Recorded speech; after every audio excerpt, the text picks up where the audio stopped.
macros. Tell me what your macros are. Hi, YouTube friends. Alright, so we are here today to discuss why I hate the question, what are your macros? Speaking of macros, I'm the epitome of flexible dieting today with this hat and this super cool shirt that I'm wearing. Oh, falling. See that? Look, and there's even broccoli and apples and stuff on it. So yeah. Anyway, flexible dieting. Alright, so to the point of what this video is about. Also, I rolled the sleeves up because I feel like you'll listen to me more if I look more jacked. So that's the point of that, and I feel like my shoulders look good today. So anyway. Alright, so I've been getting asked more and more and more times, what are your macros? And I know a lot of people get asked the same question. And I know a lot of people get annoyed by this question being asked. So I just wanted to do a quick little video log, hopefully quick, about why I don't think this is the optimal question to be asked. Alright, so there are a few reasons why I think we need to stop asking this question. Reason number one. Our bodies are different. So, obviously, in most cases, my height, my weight, my percent body fat versus my percent lean mass, and all that stuff is different than the people that are asking, what are your macros? Chances are, you don't weigh the same as me, you probably aren't the same height as me, you probably aren't the same body fat percent as me, and you probably aren't all three of those combined together. So, that's part of why my macro split won't work for you, because it's based a lot on your height and your weight, and your percent lean mass versus your percent body fat. Even if we were of a very similar physical makeup, our genetic makeup is also different. That's just science. Every single human, all 7 billion of us, I think, is it 8 billion now? I don't know. How fast are we making children? Everyone has a different genetic makeup. By the way, I'm drinking aminos for anyone that's asking. I am so matchy today. These are some PE Science watermelon flavored aminos. I decided to give their aminos a whirl because I've tried some of their other products and I'm digging these so far. But anyway, yeah, so different genetic makeup. So, like I said, our bodies are completely different. And even if our bodies were the same, in a hypothetical world, if our bodies were the exact same, number two, the reason why I don't like this question, our metabolisms are different. So, for those of you that know me and like have been following along for a little while, you know that I've been reverse dieting since November. My metabolism is very, very strong now compared to what it's been in the past. I've been through 3 reverse diet cycles and 2 competition prep cycles over the course of about a year and a half. So before any of that, I had a really bad track record in terms of my metabolism. So I've been on the other end of the spectrum where my metabolism was, pardon my French, in the shitter. So it's very dependent. Your macros, your macronutrient intake is very dependent on where you are right now with your diet and your training. So chances are you are in a different standing metabolically than me or the person you're asking what are your macros. With that being said, I've been able to diet up to such a high level because I was very dedicated and I spent a lot of time and effort in reverse dieting, both before I competed and then after I competed both seasons. Like I said, I dedicated a lot of time and effort to it. It's not easy. If it was easy to reverse diet successfully, you wouldn't see post-show rebounds. This is not to brag, I've never gone through a post-show rebound, and that's because I have been in a place where my metabolism was really, really awful, so I didn't want to go back there. So I dedicated time and energy, and a lot of times frustration, into reverse dieting, and it's paid dividends. Now, I'm losing weight on a lot of food for me. A lot of food for me, and you've got to remember, a lot of food for me is also relative to what is a lot of food for someone else. But anyway, so yeah, I dedicated a lot of time and energy into reverse dieting, and you will find that the people that have done this as well are the ones that can get up to, macronator status. And I would just like to give a personal example. my first reverse diet cycle, back before I ever got into a competition prep for any show, my peak of my reverse diet was a similar caloric intake to what I am at now, except I was like 20-something pounds heavier, okay?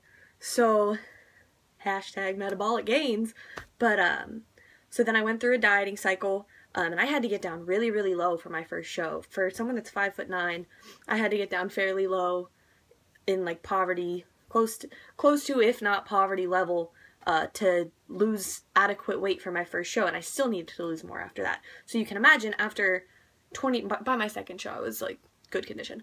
By my end of my first prep, which was over 20 weeks long, so like January through June dieting, my metabolism, it dipped a little bit. So my first reverse diet, well, second reverse diet season was a little bit more difficult mentally for me. It also wasn't nearly as long as my dieting season. I wanted to compete in full shows, so my second reverse diet season was between like 8 and 12 weeks. So when I got to the peak of my reverse diet, my second reverse diet, if I would have looked at me now, so say someone that was taking in what I'm taking in now, same height and weight as me in September, I know this is kind of confusing, I would have looked at me now and said, how is she taking in so much food when we are very similar body types? Well, we're identical body types because it's me, but we're very similar body types, but she's taking in significantly more than me. What am I doing wrong? I would have been like, what? I would have gotten very confused and discouraged. But then now, after another diet season and reverse diet season, I've gotten up to, a luxury level status based on my height and weight. Not easily, but much more efficiently than I did in the past. One, because I took more time, and two, because I personally believe dedicating another reverse diet season instead of just going off the deep end and binging. Dedicating my time to another reverse diet and really committing to it. That's the thing, you have to commit to a reverse diet. And I'll do a more in-depth video log on reverse dieting one of these days. But anyway, the metabolic differences bring me to my point number 3. Different training styles. Alright, this, in my opinion, is a really big one for me personally. So, I spent a lot of time doing strictly bodybuilding style training. So strictly hypertrophy training, typically within an 8 to 15 rep range, sometimes going into 20-25. Body part splits, etc. Like I would have a leg day, well I would have 2 leg days, I would have a shoulder day, I'd have an arm day, I'd have a back day, I'd have a blah blah blah blah. All that. Now, for those of you that have been following me for a while, you know I follow what I've kind of encompassed as, as power ollie building. Meaning, my coach programs elements from powerlifting, elements from weightlifting, elements from bodybuilding all into my training. And what this is true strength training. Things like powerlifting and weightlifting, those are true strength training. And I spent a majority of my off season doing strength training with little to no bodybuilder hypertrophy work. And I still built muscle, P.S. So with this, especially with the Olympic lifts, so weightlifting, there's a lot more what's called CNS or central nervous system taxation. And additionally, Olympic lifts, I mean any large compound lift does this, but Olympic lifts are very, very good at depleting your glycogen, aka stored carbohydrates in the muscle. So they deplete your glycogen. So naturally, by training like a powerlifter, training like a weightlifter, and training like a bodybuilder, my body is using a lot more energy than someone who, or the former me who just trained bodybuilding style. So also, I would like to add the reduction of off-season cardio. I did virtually no cardio in my off-season.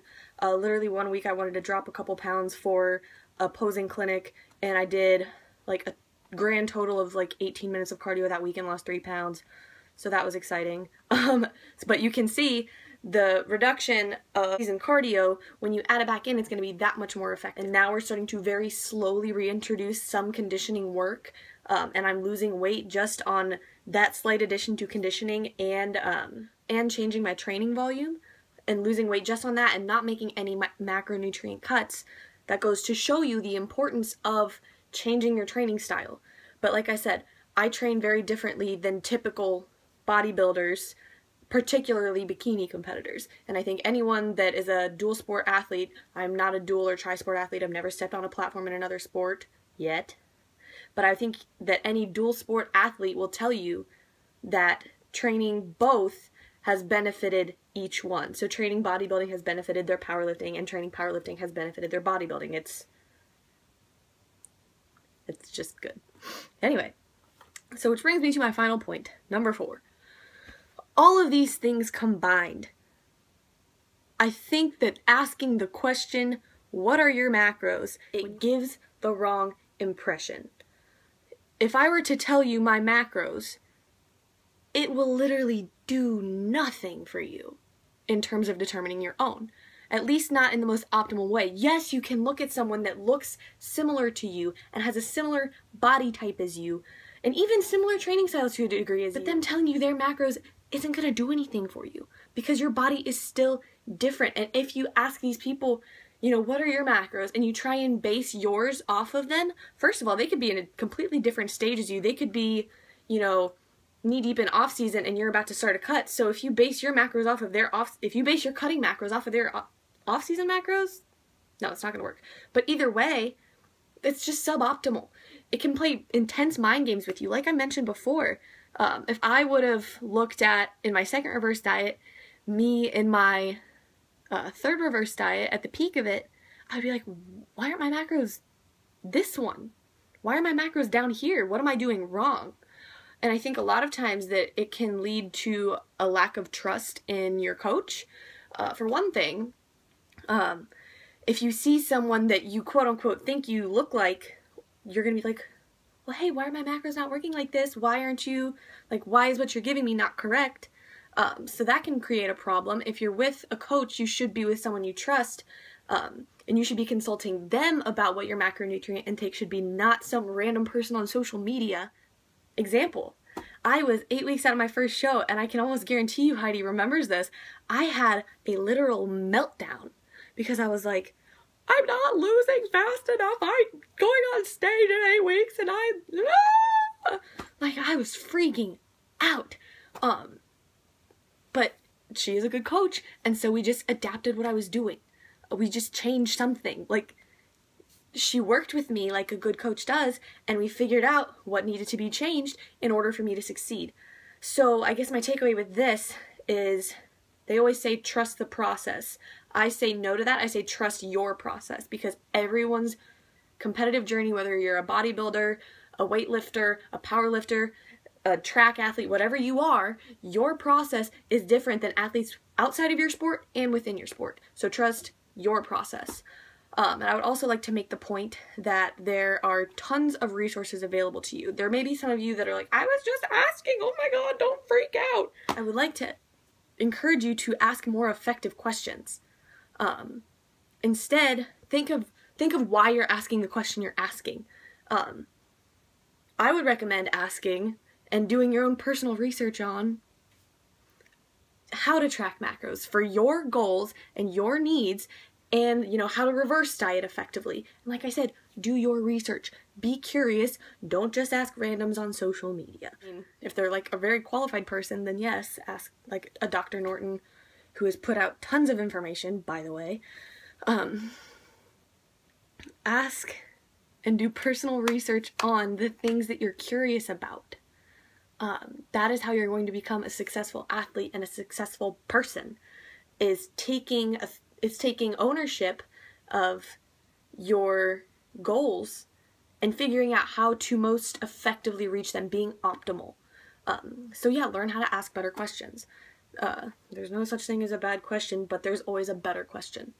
So yeah, macro splits are like snowflakes. They're not rocket science, and they're not a mystical unicorn fairy, and I'm not like trying to hide, oh my God, I'm keeping my macros a secret because they're so exclusive and special. No, it's just that they're individualized. I think we need to stop asking the question, what are your macros? And again, like I said, learn how to ask more efficient questions and be curious and do your own personal research on how to develop your own plan, or find a coach that can do so for you effectively with good knowledge and education. But anyway, that's me for today, and I'm out.